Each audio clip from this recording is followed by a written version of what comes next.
प्यारे बच्चों, आज हम कक्षा 7 की गणित में अध्याय 4 यानी कि सरल समीकरण के बारे में पढ़ेंगे। बच्चों, सरल समीकरण क्या होते हैं मैं आपको बताना चाहता हूं पहले कि देखिए, समीकरण का अर्थ होता है समान करना।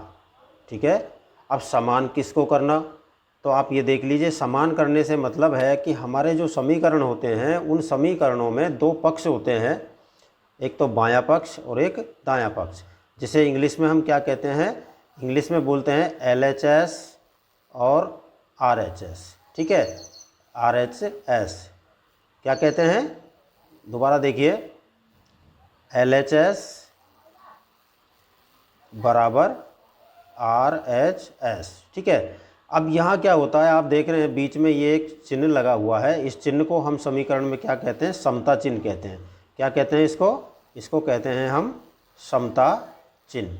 ठीक है, समता चिन्ह यानी बराबर करना। ठीक है, अब देखिए यहाँ आप देख रहे हैं पहला जो प्रश्न आपको दिया गया है, इसमें आप 11 भाग दिखाई दे रहे हैं आपको, और 11 भाग में आप देख रहे हैं कि जैसे x+3 है, ऐसे करके 5x+25 है, कहीं m दे रखा है, कहीं n दे रखा है। इस तरह से हमको ये कुछ अक्षर अलग से दे रखे हैं। ये क्या होते हैं आप समझ लें इनको, ये अचर होते हैं। जैसे हम पहले समीकरण में देख रहे हैं कि x+3 = 0। ठीक है, यहाँ क्या दे रखा है, हमें x का मान दे रखा है, x बराबर 3 दे रखा है। तो बच्चों x बराबर 3 दिया है, कहीं आप देख रहे हो x बराबर 0 है, कहीं आप देख रहे हो x बराबर -3 है। तो ये अलग अलग मान क्यों होते हैं, इसका मैं आपको कारण बता देता हूँ। x एक चर राशि है और x जो है इसका मान कभी भी स्थिर नहीं होता है, यानी स्थिर मान नहीं होता है, ये अस्थिर होता है। इसका मान कुछ भी हो सकता है, हम कुछ भी मान सकते हैं। तो इस प्रकार से ये हमारे समीकरण हैं। इन समीकरणों को जब हम हल करते हैं तो हल करने से पहले हमें ये देखना ज़रूरी होता है कि समीकरण जब LHS और RHS दोनों पक्ष उसमें हैं तो ही हम उसे समीकरण कह सकते हैं। आपने पिछले अध्यायों में इस प्रकार से भी पढ़ा है, जैसे मैं आपको बता दूं कि देखिए 3x बड़ा है 2x से, ये भी एक आप कहोगे ये भी समीकरण है, x तो इसमें भी लगा हुआ है। बच्चों ये समीकरण नहीं है, क्योंकि यहाँ समता चिन्ह नहीं है। अब अगर यहाँ समता का चिन्ह होता तो हम इसे समीकरण कहते। अब वो संतुष्ट है या नहीं है वो एक बात अलग होती है, लेकिन सबसे पहले तो आप ये समझ लें कि समीकरण में बराबर का चिन्ह होना जरूरी है, यानी समता चिन्ह होना जरूरी होता है। और दूसरी बात ये समझ लें कि जो x दिया गया है उसका मान अस्थिर है, यानी XYZ ABC PQR इस प्रकार के जो अक्षर होते हैं, इनके साथ जो होते हैं राशि होती है, इन्हें हम कहते हैं चर।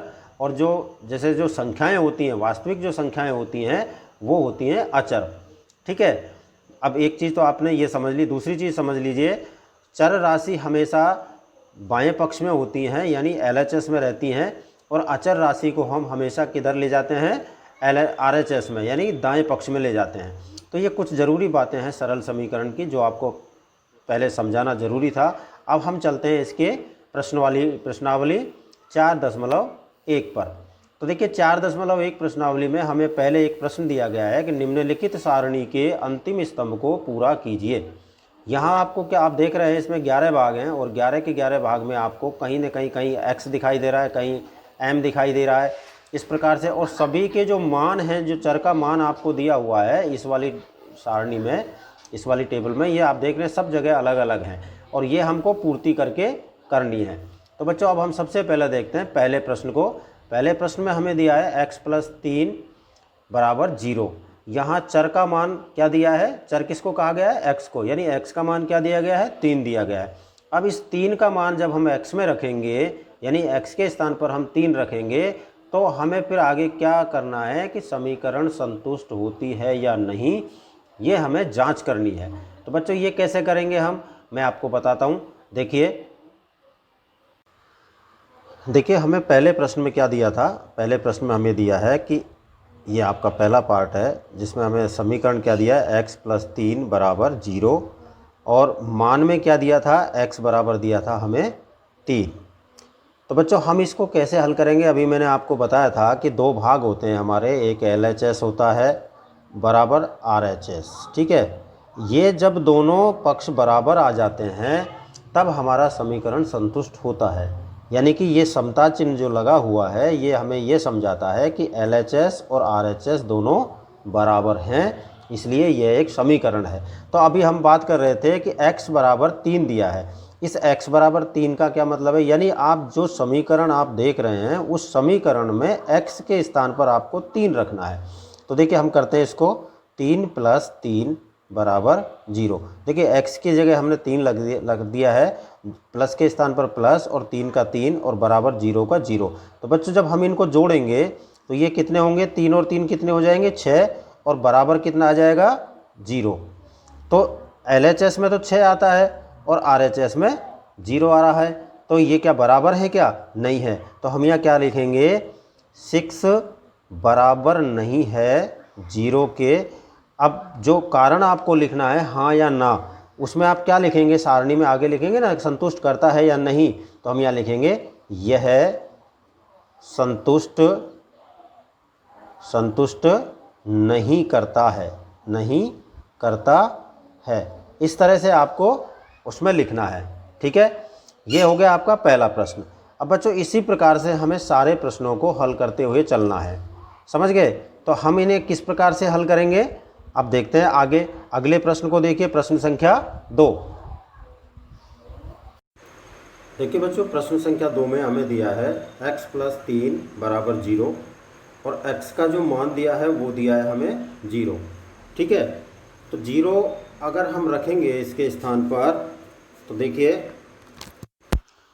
अब जैसे हम यहाँ अभी हमने पहले प्रश्न में x के स्थान पर क्या रखा था, 3 रखा था। तो अब हम यहाँ x के स्थान पर 0 रखेंगे तो आपकी ये संख्या क्या हो जाएगी, आपकी ये संख्या हो जाएगी, देखिए 0 + 3 बराबर 0, ठीक है। अब 0 और 3 को अगर हम जोड़ेंगे तो क्या आएगा, 3 और बराबर में क्या आएगा, 0। अब 0 और 3 हो गए तो ये भी बराबर नहीं है, तो हम क्या करेंगे, 3 बराबर नहीं है 0 के, इसे क्रॉस कर देंगे और उत्तर में क्या लिखेंगे, उत्तर में लिखेंगे संतुष्ट नहीं करता है, यानी क्रॉस लगा रहा हूँ मैं। अब इस क्रॉस का मतलब आप क्या समझेंगे, संतुष्ट नहीं करता है। ऊपर वाले में भी क्रॉस था, संतुष्ट नहीं करता है। अब हम सबको एक बार बारी बारी से देख लेते हैं। देखिए यहाँ तीसरे में देखिए x का मान दिया है -3, ठीक है।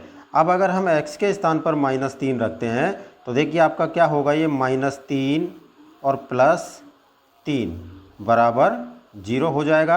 अब 3 में से -3 जाएगा तो क्या बचेगा, इधर 0 बचेगा, और इधर जब 0 बचेगा तो सामने भी 0 है, यानी LHS में भी 0 और RHS में भी 0, तो दोनों बराबर हो गए।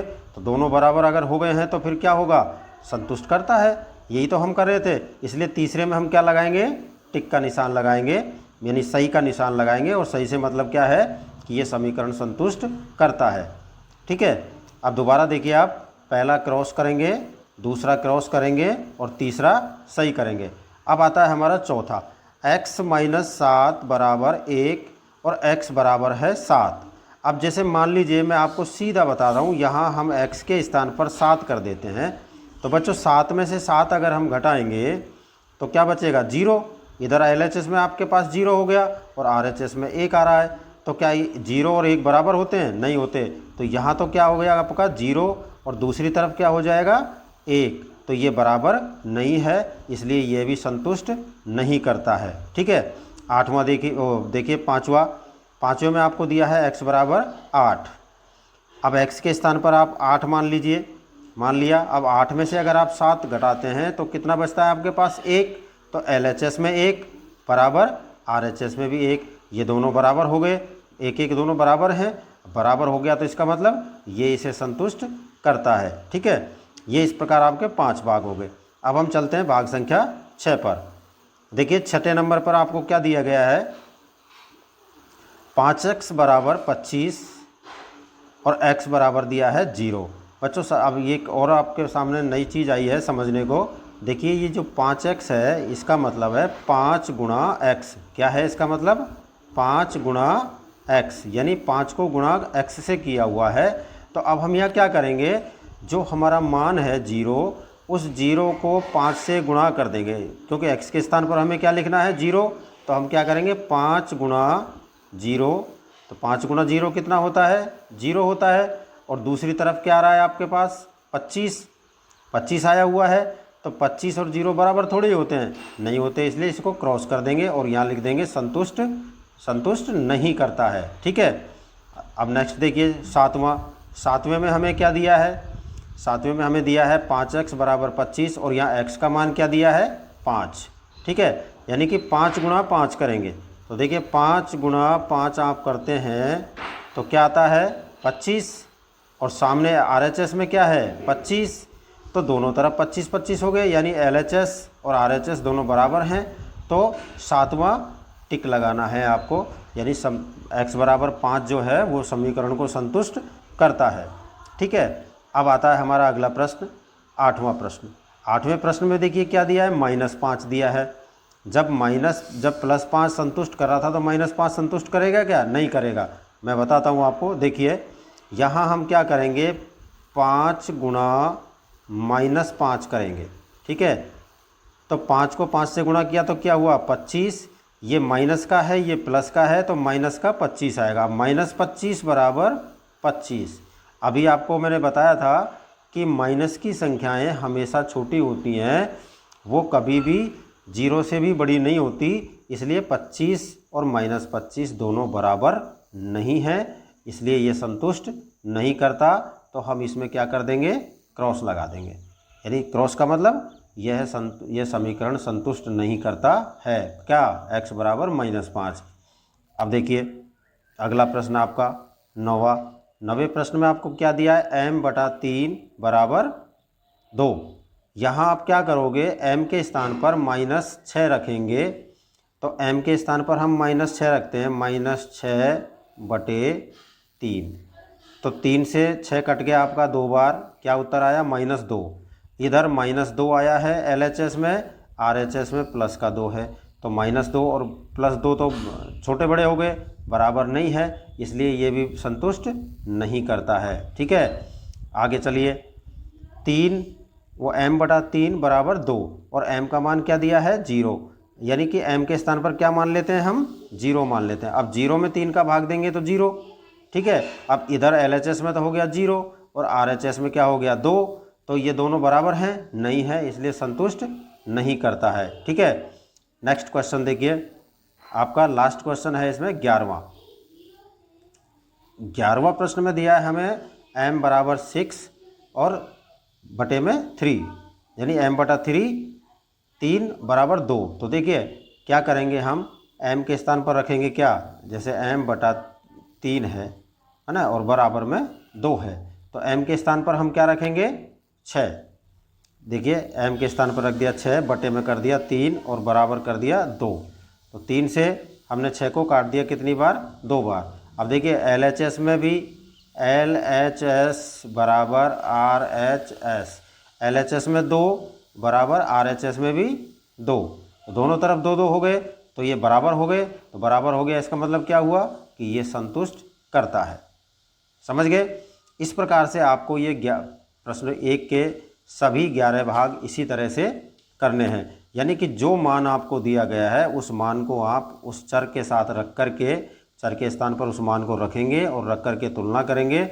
अगर आपका LHS और RHS बराबर हो जाता है तो समझ लीजिए आपका प्रश्न सही है, यानी समीकरण संतुष्ट करता है। और अगर माइनस प्लस का भी आपको डिफरेंस लगता है तो चाहे संख्या समान दिखाई दे रही होंगी आपको, लेकिन अगर माइनस प्लस का भी डिफरेंस आता है तो आप उसको क्रॉस करेंगे, यानी संतुष्ट नहीं करता है, ये उत्तर लिखेंगे। जैसे अभी आपको हमने इस प्रश्न में कई सारे ऐसे बताए थे। एक जगह आपने देखा था कि -2 आया था और दूसरी तरफ 2 आया था, तो संतुष्ट नहीं करता। एक तरफ हमने देखा था -25 आया था, दूसरी तरफ प्लस का 25 था, तो संतुष्ट नहीं करता। तो ये आपको ध्यान रखना है, तुलना करके देखना है। अगर तो LHS RHS बराबर होते हैं तो ये संतुष्ट करता है, अन्यथा नहीं करता है। अब हम देखते हैं इसका प्रश्न संख्या 2।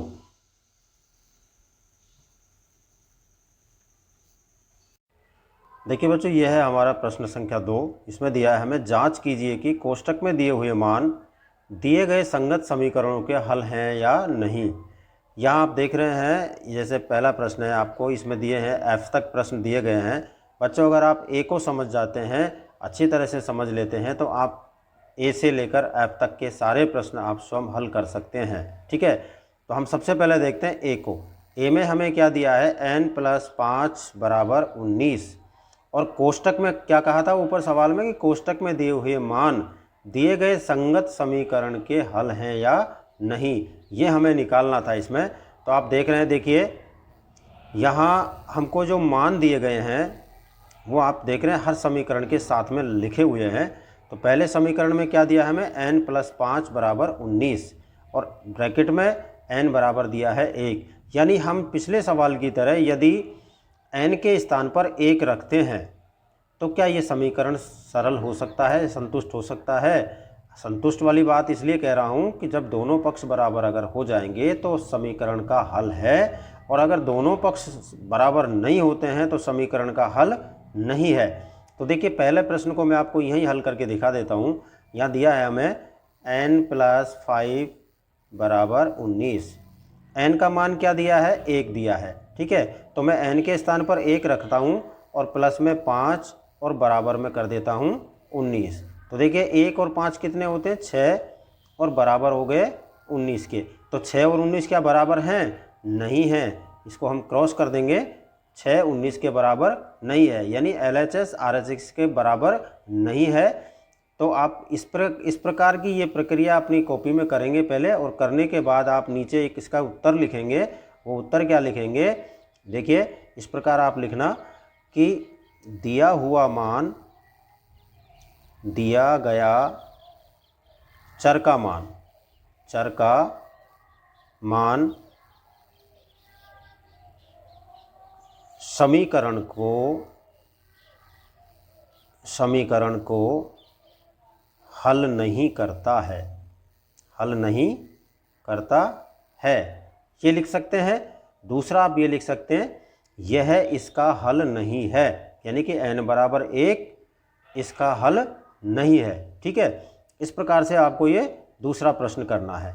आपको मैं इसे करके बताता हूँ। अब दूसरा प्रश्न आपको मैं करके बताता हूँ, B। देखिए B में हमें दिया है 7n, क्या दिया है B में, 7n+5 = 19, और n का मान दिया है n = -2। ठीक है, तो जहाँ n आपको दिखाई दे रहा है उसकी जगह आप क्या करेंगे, 7 के साथ मल्टीप्लाई करेंगे -2 को।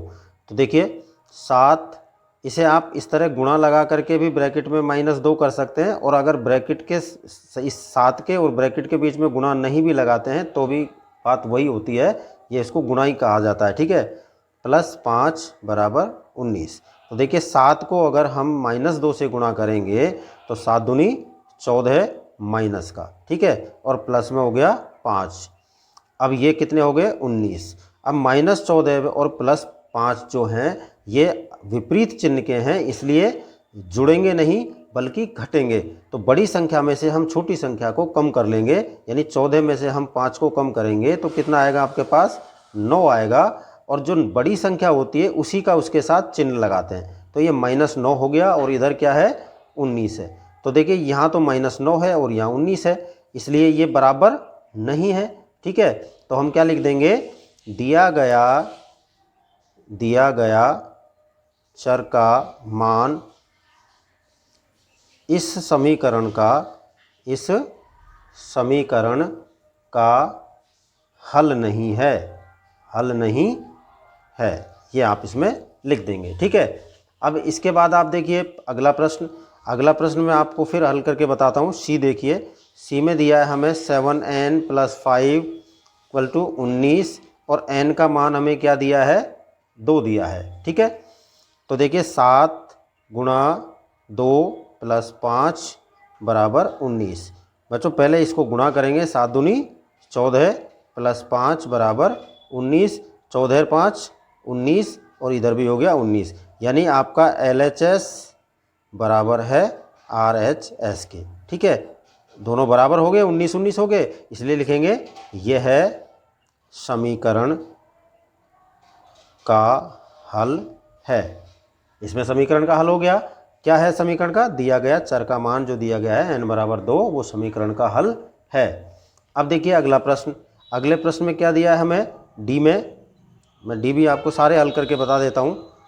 4p - 3 = 13 और p का मान क्या दिया है? p बराबर दिया है 1। ठीक है, तो देखिए 4 के स्थान पर हम क्या करेंगे? गुणा करेंगे 1 को।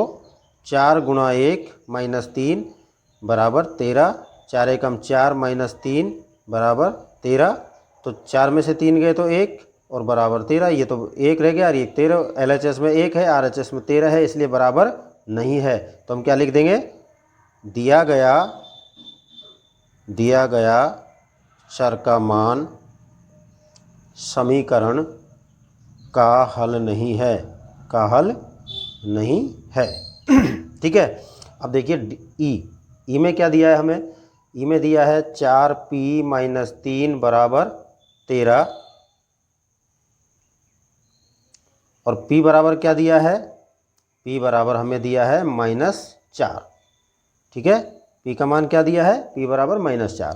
तो देखिए 4, आप क्या करेंगे? -4 को 4 से गुणा करेंगे तो p × -4 और -3 बराबर 13। इन दोनों को गुणा किया तो 4 चौका 16, किसके? माइनस के, क्योंकि प्लस ये माइनस, ये प्लस है, ये माइनस है, प्लस माइनस माइनस होते हैं, और माइनस का 3 बराबर 13 हो गए। अब देखिए माइनस के 13, माइनस के 16 और माइनस के 3 समान चिन्ह है दोनों के, तो घटने के बजाय क्या होगा? दोनों को जोड़ेंगे तो माइनस का 19 और बराबर क्या हो गया इधर? 13। तो इधर तो -19 है, इधर 13 है, इसलिए क्या हुआ? बराबर नहीं है। तो हम क्या लिख देंगे? दिया गया चर का मान समीकरण का हल नहीं है, हल नहीं है। ये हो गया। अब देखिए नेक्स्ट क्वेश्चन इसका अंतिम एफ पार्ट। एफ में हमें क्या दिया है? 4p - 3 बराबर 13 और p बराबर क्या दिया है? 0 दिया है। ठीक है, तो देखिए 0 लगाएंगे। 4 × 0 - 3 बराबर 13। ये ब्रैकेट में जब संख्या आ जाती है इसका मतलब वो गुणा है। ठीक है, ये दोनों गुणा है, तो यहाँ हमने ब्रैकेट लगा करके उसको गुणा करेंगे। तो 4 को 0 से गुणा किया, 0 0 - 3 बराबर 13। अब 0 - 3 यानी कि ये 0 और इधर 13, तो ये भी दोनों बराबर नहीं हुए, नहीं है। तो हम क्या लिख देंगे? यह समीकरण का हल नहीं है, हल नहीं है। ठीक है, यानी दिया गया जो चर का मान है वो समीकरण का हल नहीं है। इस प्रकार ये आपका प्रश्न समाप्त होता है। अब हम देखते हैं अगला प्रश्न, यानी प्रश्न संख्या 3। देखिए बच्चों, अब हमारा आता है प्रश्न संख्या 3। प्रश्न संख्या 3 में हमें लिखा है भूल और प्रयत्न विधि से निम्नलिखित समीकरणों को हल कीजिए। अब ये भूल और प्रयत्न विधि क्या होती है ये मैं आपको बताना चाहता हूँ। देखिए भूल और प्रयत्न विधि होती है कि अगर मान जैसे हमने 1 रखा, जो आपको समीकरण दिया गया है, जैसे यहाँ पर समीकरण क्या दिया गया है आपको, मैं पहले आपको समीकरण नोट करता हूँ। इसका पहला भाग देखिए, पहले भाग में हमें क्या दिया है समीकरण? पहले भाग में दिया है नंबर 1 5p + 2 = 17। यहाँ क्या है? 5p है, इसमें p जो चर पद दिया गया है, इस चर के स्थान पर हमें p के स्थान पर मान रख करके इसे संतुष्ट करना है। ठीक है, अब संतुष्ट कैसे करेंगे? भूल और प्रयत्न विधि क्या है? हम p बराबर 1 रखेंगे, अगर आता है तो ठीक है, नहीं आता है तो p बराबर 2 रखेंगे। 2 से भी अगर ये संतुष्ट नहीं होता, यानी LHS और RHS बराबर नहीं होते हैं, मान से मतलब है LHS और RHS बराबर नहीं होते हैं, तो फिर हम 3 रखेंगे। अगर 3 से भी नहीं आता है तो हम -1 रखेंगे, -1 से भी नहीं आता है तो -2, -2 से भी नहीं आता तो -3, और -3 से भी नहीं आता तो फिर हम 4 -4, 5 -5। इस प्रकार से ये बार बार प्रयत्न करके हम इसको सॉल्व करने का प्रयास करेंगे। ठीक है, ये होती है भूल और प्रयत्न विधि। यानी कि भूल से हमने 1 रख दिया और उत्तर सही नहीं आता है, यानी LHS RHS से बराबर नहीं होता है, तो अगला प्रयत्न करना है। इस प्रकार से हमको करना है। तो देखिए सबसे पहले हम क्या करते हैं, यहाँ हम p बराबर 1 लेते हैं। क्या लेते हैं? p बराबर 1 रखने पर अब इसमें p बराबर 1 रखने पर भी आप एक चीज़ और लिखेंगे साथ में, यहाँ पर LHS में p बराबर 1 रखने पर, यानी सारे ही मान आपको कहाँ रखने हैं? LHS में रखने हैं, क्योंकि चर पद कहाँ पर है? LHS में ही तो है p। तो p बराबर हम क्या करेंगे? 1 रखते हैं पहले। तो देखिए समीकरण क्या है हमारा, 5 गुणा 1 प्लस 2 बराबर 17। ये मैंने ब्रैकेट में 1 क्यों किया है? क्योंकि p का मान 1 लिया है हमने और इसे हम p 5 से गुणा हो रहा है, यानी कि 5 गुणा p है, तो 5 गुणा 1 करेंगे। ठीक है, अब ये 5 को गुणा 1 से किया तो क्या आया? 5 और प्लस में 2 बराबर 17। तो 5 और 2 कितने हो गए? 7 हो गए, और बराबर में यहाँ कितना आ रहा है? 17, यानी LHS में 7 है और RHS में 17 है। तो ये क्या है? ये यहाँ क्या लिखेंगे हम? LHS बराबर नहीं है RHS के। ठीक है, तो x वो p बराबर 1 हल नहीं है, ये लिख दिया। अब हम क्या लेते हैं, यहाँ तो हमने क्या रखा है? p बराबर 1।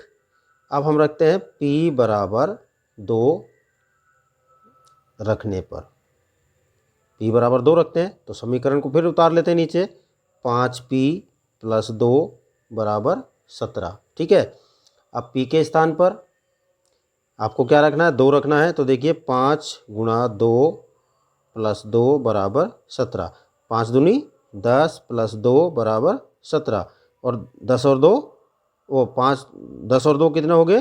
12 बराबर 17। ठीक है, तो 12 बराबर 17 से मतलब क्या हुआ? यहाँ भी हम लिखेंगे कि ये LHS है, ये RHS से बराबर नहीं है, तो यहाँ लिखेंगे LHS बराबर नहीं है RHS के। ठीक है, तो p बराबर 2 हल नहीं है। ठीक है, अब हम रखते हैं क्या? 3। तो देखिए अब इधर रख देता हूँ, p बराबर 3 रखने पर, p बराबर 3 रखते हैं। तो समीकरण क्या है? 5p प्लस 2 बराबर 17, 5 गुणा 3 प्लस 2 बराबर 17, 5 तिया 15 प्लस 2 बराबर 17, 15 और 2 17, और इधर भी 17। तो यहाँ क्या लिख देंगे आप? LHS बराबर है RHS के। ठीक है, अतः p बराबर 3 इस समीकरण का हल है। यह आपका इसका उत्तर हो गया। ठीक है, अब देखिए इसका दूसरा भाग भी हमें दिया है, उसे भी हमें इसी प्रकार से हल करना है। दूसरे भाग में क्या दिया है? प्रश्न है हमारा 3m माइनस 14 बराबर 4।